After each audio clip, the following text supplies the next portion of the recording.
Assalamualaikum warahmatullahi wabarakatuh. Saudaraku seiman, jiwamu pasti merasakan getaran kegelisahan, sebuah bisikan tak kasat mata yang mengatakan bahwa ada sesuatu yang disembunyikan dari kita. Sebuah kebenaran maha penting yang sengaja dikaburkan. Pernahkah terlintas di benakmu, bagaimana jika tabir misteri yang selama ini kita dengar hanya sekilas, seperti Dajjal dan kekuatan tak terbatasnya, ternyata memiliki kaitan erat dengan teknologi canggih masa kini dan bahkan tempat-tempat yang sangat dirahasiakan seperti Area 51? Hari ini, dengan izin Allah yang Maha Mengetahui, saya akan membukakan mata dan hatimu untuk sebuah rahasia yang mungkin akan mengubah cara pandangmu terhadap dunia ini selamanya. Ini bukan sekadar teori konspirasi biasa. Ini adalah panggilan untuk memahami tanda-tanda akhir zaman. Sebuah pengetahuan yang tersembunyi yang akan saya ungkapkan selangkah demi selangkah, membawa kita pada pemahaman tentang bagaimana agen CIA bocorkan rahasia Dajjal yang disembunyikan di Area 51. Siapkah Anda menghadapi kebenaran yang akan saya sajikan ini?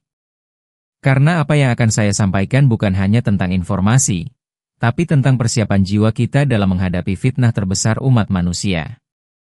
Saudaraku yang dirahmati Allah, sebagai seorang hamba yang lemah, namun dipercaya untuk menyampaikan ilmu, saya telah menghabiskan banyak waktu merenungi dan meneliti berbagai sumber, mulai dari kitab-kitab klasik para ulama besar seperti Ibn Katsir dan Imam Al-Ghazali, hingga hadits-hadits syahih yang menceritakan tentang tanda-tanda besar menjelang kiamat. Saya juga telah mengamati dengan seksama fenomena-fenomena modern, teknologi yang berkembang pesat, dan berbagai informasi yang tersebar, baik yang resmi maupun yang disebut sebagai konspirasi global. Tujuan saya hanya satu, yaitu untuk menuntun Anda melihat benang merah yang menghubungkan semua ini, agar kita tidak terlena dalam tipuan dunia.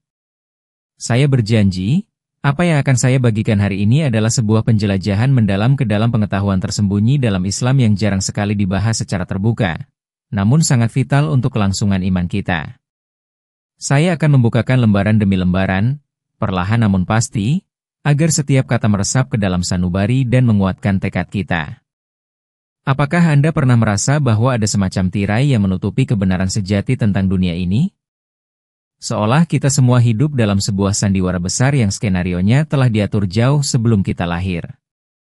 Kegelisahan itu seringkali muncul dalam bentuk pertanyaan tak terjawab. Mengapa begitu banyak konflik? Mengapa teknologi berkembang begitu cepat, seolah melampaui batas nalar? Dan yang paling penting, di mana posisi kita sebagai umat muslim di tengah semua gejolak ini? Ada keraguan, ada ketakutan akan masa depan yang tidak pasti, dan perasaan bahwa kita tidak memiliki kendali atas arah kehidupan kita sendiri. Rasa cemas ini terkadang datang dari ketidakpahaman kita terhadap misteri dunia gaib yang terus berinteraksi dengan alam nyata, atau mungkin dari kurangnya pemahaman tentang bagaimana sejarah telah dimanipulasi untuk menyembunyikan fakta-fakta penting. Bahkan ada pertanyaan yang terus mengganggu. Apakah Dajjal benar-benar hanya sebuah mitos ataukah ia adalah sebuah entitas yang nyata, sedang dipersiapkan dan disembunyikan di suatu tempat yang tak terbayangkan oleh pikiran kita? Inilah kegelisahan yang mendalam, sebuah keresahan jiwa yang hanya bisa ditenangkan dengan cahaya ilmu dan kebenaran hakiki. Saudaraku, saya ingin berbagi sebuah kisah yang mungkin terdengar seperti fiksi, namun ini adalah bagian dari mozaik kebenaran yang saya rangkai. Kisah ini datang dari seorang pria, sebut saja namanya Pak Hadi, seorang mantan peneliti di sebuah institusi riset yang sangat rahasia di luar negeri. Pak Hadi, yang kini telah kembali ke fitrahnya sebagai seorang muslim yang taat, pernah bercerita kepada saya dengan mata berkaca-kaca tentang proyek-proyek yang ia kerjakan, proyek-proyek yang melampaui batas etika dan bahkan akal sehat. Ia tidak menyebut Area 51 secara langsung, namun ia berbicara tentang fasilitas-fasilitas bawah tanah yang luas, di mana teknologi-teknologi aneh dikembangkan, teknologi yang jauh melampaui apa yang kita lihat di publik. Yang paling mengejutkan adalah ketika ia mulai melihat pola, simbol-simbol kuno yang secara aneh muncul dalam desain teknologi mereka, dan bisikan-bisikan tentang entitas non-manusia yang menjadi sumber inspirasi atau bahkan penghuni utama. Pak Hadi, yang dulunya skeptis terhadap hal-hal gaib, mulai merasakan keganjilan yang luar biasa. Ia bahkan sempat melihat sebuah artefak yang dijaga sangat ketat, sebuah benda aneh yang memancarkan energi tak lazim, dan di balik pengamanan itu, ia mendengar desas-desus tentang penghuni lama yang sedang beristirahat.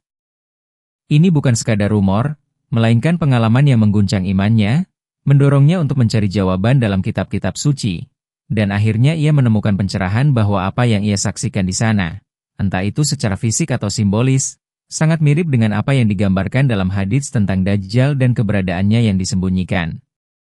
Kisah Pak Hadi adalah salah satu dari banyak puzzle yang secara mengejutkan terhubung dengan ramalan-ramalan suci kita. Bagaimana perasaanmu setelah mendengar kisah ini? Apakah ada rasa penasaran yang membuncah? Mungkin Anda berpikir, ini terlalu besar untuk saya pahami. Atau, ini hanya akan membuat saya semakin khawatir. Saya memahami perasaan itu sepenuhnya. Namun, rasa penasaran ini, saudaraku, adalah dorongan alami dari jiwa yang mencari kebenaran. Anda tidak sendirian dalam merasakan kecemasan ini. Banyak di antara kita yang merasa bahwa ada sesuatu yang tidak beres, bahwa ada kekuatan tersembunyi yang bekerja di balik layar, mengarahkan dunia menuju titik yang tak terhindarkan. Pertanyaan seperti, apa hubungan Dajjal dengan teknologi modern? Atau, apakah ada bukti ilmiah tentang Dajjal di Area 51? Adalah refleksi dari kecemasan kolektif ini, keinginan untuk memahami sesuatu yang berada di luar jangkauan pandangan mata. Kita merasakan bahwa pengetahuan adalah kekuatan, dan ketidaktahuan adalah kelemahan, terutama ketika berbicara tentang ancaman spiritual sebesar Dajjal. Jiwa kita berteriak untuk dibekali, untuk dipersiapkan. Dan itulah mengapa Anda ada di sini, mendengarkan setiap kata saya, karena jauh di lubuk hatimu, Anda tahu bahwa ini bukan hanya tentang cerita, tetapi tentang keselamatan iman dan masa depan kita. Tapi tunggu, ada yang lebih penting yang harus Anda ketahui sebelum kita melangkah lebih jauh. Baiklah, mari kita mulai membuka sedikit tirai. Apa yang telah saya sampaikan tentang kisah Pak Hadi hanyalah sebuah pengantar. Intinya adalah, konsep tentang sebuah entitas kuat yang disembunyikan, dijaga, dan dipersiapkan untuk keluar pada akhir zaman, bukanlah sesuatu yang baru dalam narasi Islam. Bahkan, Nabi Muhammad SAW telah bersabda dengan sangat jelas tentang Dajjal, sosok yang akan datang dengan fitnah terbesar, kemampuan supranatural yang luar biasa, dan akan mengklaim sebagai Tuhan. Hadits-hadits syahih, seperti yang diriwayatkan oleh Imam Muslim, menyebutkan bahwa Dajjal telah ada sejak lama, dirantai di sebuah pulau. Namun, pertanyaan besar yang selalu muncul adalah, bagaimana ia bisa memiliki kekuatan teknologi yang tak terbatas seperti yang digambarkan dalam hadits, mampu memanipulasi cuaca, menghidupkan orang mati, dan membawa kekayaan tak terhingga? Apakah ia sendiri yang menciptakan teknologi itu? Ataukah ia memiliki bantuan dari pihak lain yang memiliki kecanggihan serupa? Dan disinilah titik di mana narasi kuno bertemu dengan desas-desus modern tentang tempat-tempat seperti Area 51, yang konon menyimpan teknologi asing dan entitas non-manusia. Bukankah sangat menarik bahwa ada kesamaan pola antara cerita-cerita kuno tentang Dajjal yang dirantai dan disembunyikan, dengan cerita-cerita modern tentang keberadaan alien dan teknologi canggih yang dijaga rapat-rapat oleh pihak-pihak tertentu? Ini adalah semacam korespondensi yang mencengangkan. Seolah-olah, apa yang kita sebut sebagai teknologi alien hari ini, mungkin saja adalah teknologi yang telah Dajjal kuasai atau perintahkan untuk dibuat, disembunyikan dari pandangan publik, dipersiapkan untuk digunakan saat kemunculannya tiba.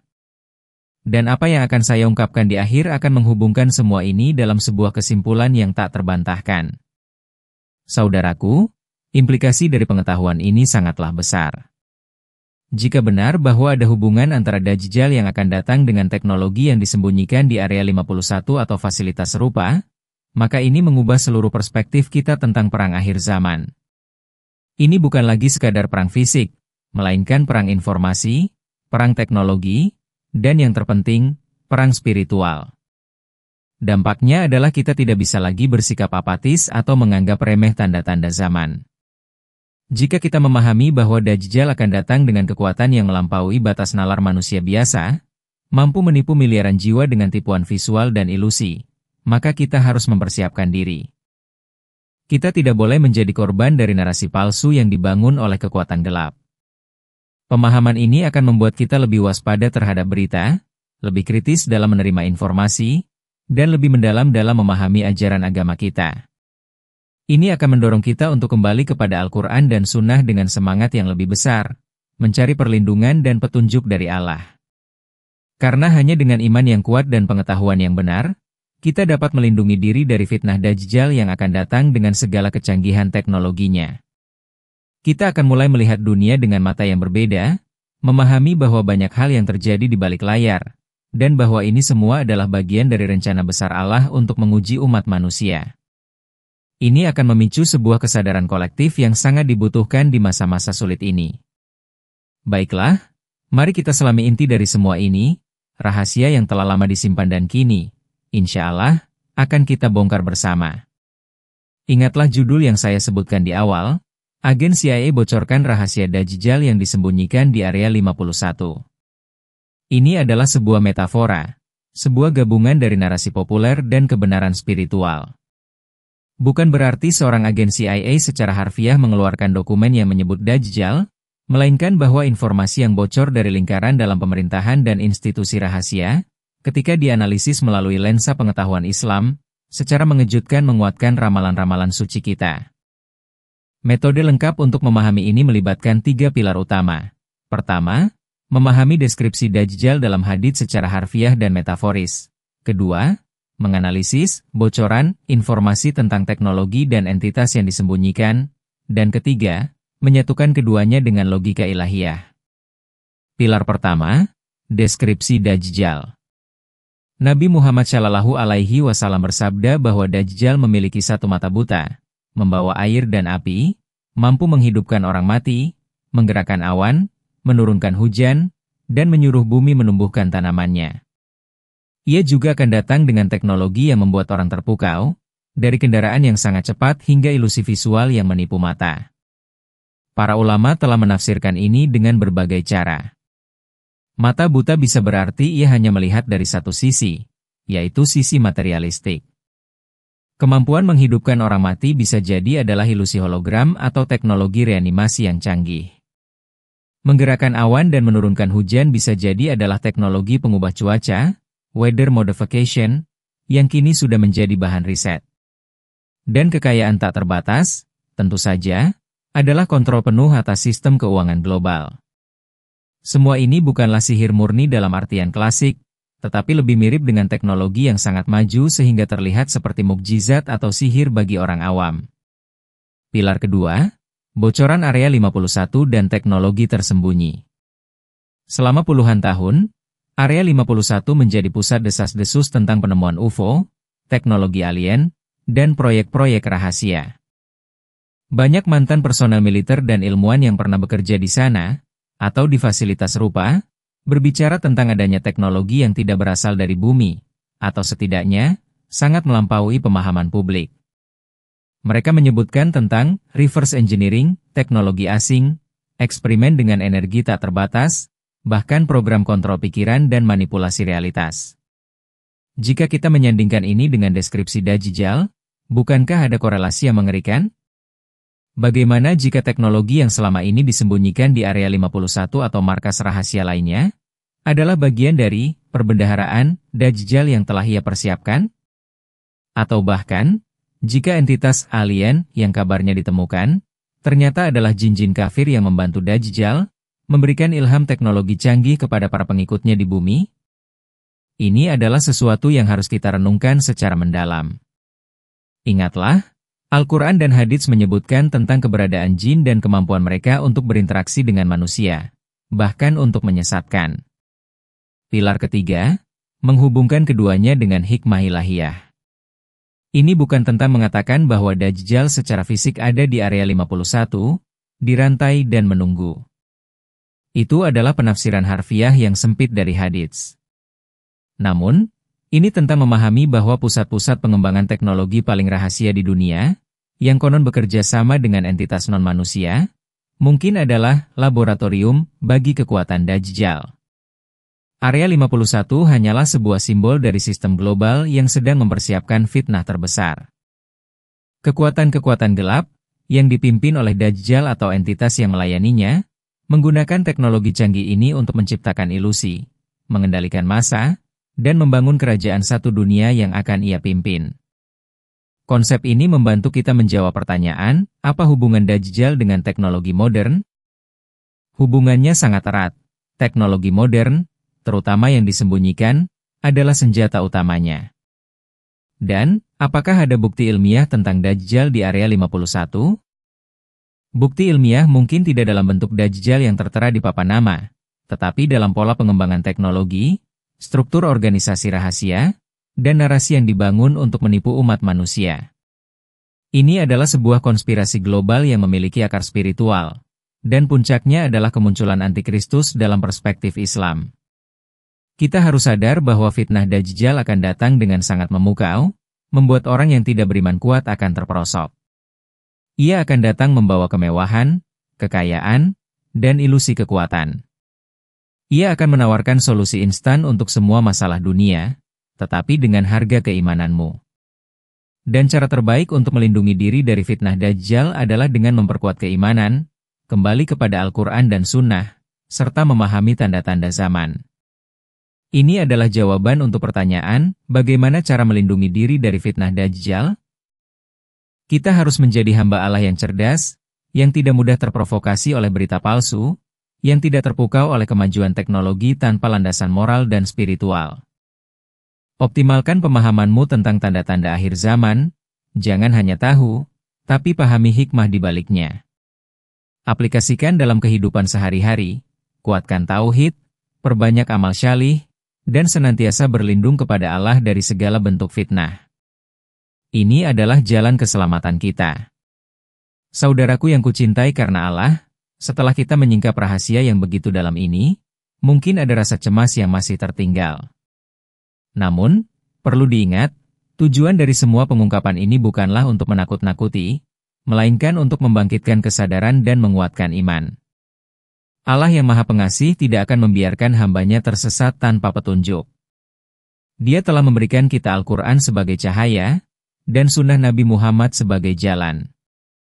Ingatlah selalu firman Allah dalam surat Al-Kahfi, yang disarankan untuk dibaca setiap hari Jumat, karena di dalamnya terdapat kisah Asyabul Kahfi yang berlindung dari penguasa zalim, serta kisah Nabi Musa dan Khidir yang penuh dengan hikmah tersembunyi tentang ilmu gaib dan takdir Allah. Surat Al-Kahfi adalah benteng spiritual kita dari fitnah Dajjal. Bacalah dengan tadabbur, pahami maknanya, dan amalkan. Marilah kita bermunajat bersama, memohon perlindungan dari Allah Subhanahu wa Ta'ala. Angkatlah kedua tanganmu, atau cukup dengan hati yang penuh khusyuk, dan ikuti doa ini bersama saya. Semoga Allah mengabulkan setiap hajat dan melindungi kita dari segala keburukan di dunia dan akhirat. Ya Allah, yang Maha Pengasih lagi Maha Penyayang. Kami berlindung kepada MU dari segala fitnah, yang tampak maupun yang tersembunyi. Kami berlindung kepada MU dari fitnah Dajjal, laknatullah alaih. Ya Allah, lindungilah hati kami dari segala keraguan dan bisikan setan yang menyesatkan. Kuatkanlah iman kami, jadikanlah kami hamba MU yang senantiasa berpegang teguh pada Al-Quran dan Sunnah Nabi MU, Muhammad Shallallahu Alaihi Wasallam. Terangilah pandangan kami agar kami mampu membedakan kebenaran dari kebatilan, hidayah dari kesesatan. Ya Allah, mudahkanlah bagi kami untuk memahami tanda-tanda akhir zaman agar kami senantiasa siap dan waspada. Jangan Engkau serahkan kami kepada diri kami sendiri walau sekejap mata. Jadikanlah kami termasuk golongan orang-orang yang beruntung di dunia dan di akhirat. Ya Allah, teguhkanlah hati kami di atas agama MU, dan berikanlah kami keistiqamahan hingga akhir hayat. Kami serahkan segala urusan kami kepada MU, karena hanya Engkaulah sebaik-baik pelindung. Sesungguhnya, kebenaran tentang agen CIA bocorkan rahasia Dajjal yang disembunyikan di Area 51, serta segala misteri dunia ini, hanyalah bagian kecil dari kebesaran ilmu MU. Kami percaya, tidak ada daya dan kekuatan melainkan dengan pertolongan MU. Amin ya Rabbal Alamin. Semoga Allah memberkahi kita semua dengan ilmu yang bermanfaat, keimanan yang teguh, dan keteguhan hati dalam menghadapi segala ujian. Tetaplah istiqomah, saudaraku. Wassalamualaikum warahmatullahi wabarakatuh.